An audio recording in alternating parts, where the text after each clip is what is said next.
The karaoke song I most enjoy is Mary J. Blige, Real Love. So fun. But if you're ever wondering what song you should be doing karaoke, the best friend to have at a karaoke gathering is Serena Williams, because Serena has curated karaoke lists in her phone, like for different moods, for different vibes, ones that are better for choreography, ones that are, I mean, she's a beast at karaoke, and she is always there when you need a hand on what to choose. When I do Mary J, I try to bring all the emotion, because that's the thing, Mary J, her voice is incredible, but it's really like the soul and heart. So I really try to just bring all of that.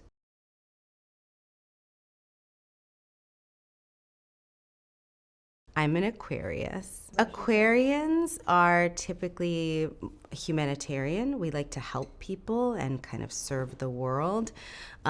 We are very loving and compassionate, but also some might say like flaky, hard to nail down, can be a bit indecisive, because we just like to belong to the world and be available for whatever magic might unfold at a given moment.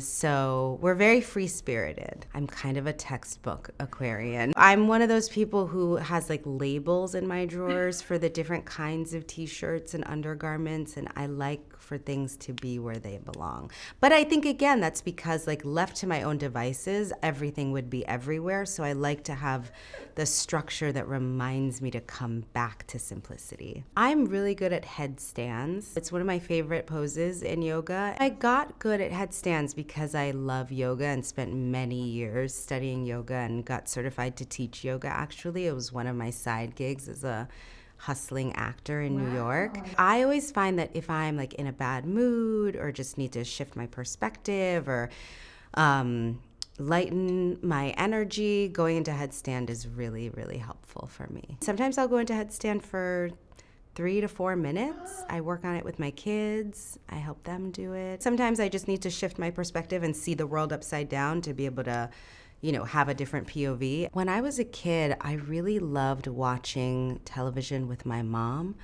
And we watched a combination of shows that my friends were watching, like 90210, and shows that her friends were watching, like China Beach and Moonlighting. It was a really great way for us to kind of talk to each other and talk about what was going on in our lives without having to always be so direct about it, right? Like we could talk about the teenagers on 90210, or we could talk about the women on China Beach. I definitely had a crush on Dylan from 90210, huge crush. And I remember my mom having huge crushes on Blair Underwood and on oh my gosh, what's the name of the actor, the Latin actor from LA Law, Jimmy Smith from LA Law. I loved all these shows that I was way too young to be watching, but I think when I think about the work I'm drawn to now, it's work that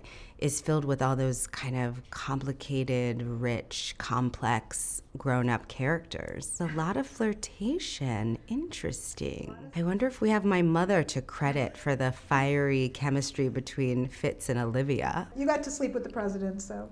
On TV.